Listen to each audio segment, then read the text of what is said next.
तुषार पुणकर हत्याकांडातील आरोपी अद्यापही पोलिसांच्या हाती लागले नाही, तरी मात्र तपास सुरू आहे। या तपासादरम्यान एका युवकाकडून देशी कट्ट्यासह 5 जिवंत काडतूस पोलिसांनी अकोटमधून जप्त केले आहेत। या घटनेमुळे अकोट शहरात एकच खळबळ उडाली आहे।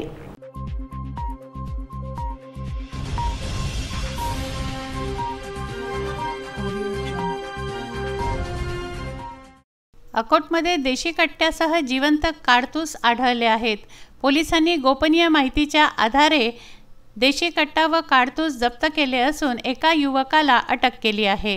तुषार पुणकर हत्याकांडाचा पोलीस सर्व स्तरावर तपास करत आहेत। काही दिवसांपूर्वी कबुतरी मैदानावर देशी कट्ट्यासंबंधी घटना घडली होती। या घटनेसंदर्भात पोलिसांनी 2-3 जणांची चांगलीच विचारपूस केली। दरम्यान गोपनीय माहितीवरून पाचपोर प्लॉटमधील रहिवासी रुपेश सुभाष कात्रे या 26 वर्षीय युवकाला ताब्यात घेऊन त्याच्याकडून घरालगतच्या गोठ्यात लपवून ठेवलेला एक देशी कट्टा व 5 जिवंत काडतूस जप्त करण्यात आले आहेत। या देशी कट्टा व काडतुसाची अंदाजे किंमत 34,000 रुपये असून या प्रकरणी पोलीस उपनिरीक्षक योगेंद्र मोरे यांच्या फिर्यादीवरून अकोट शहर पोलीस ठाण्यामध्ये आरोपी विरुद्ध गुन्हा दाखल करून रुपेश सुभाष कात्रे याला अटक केली आहे।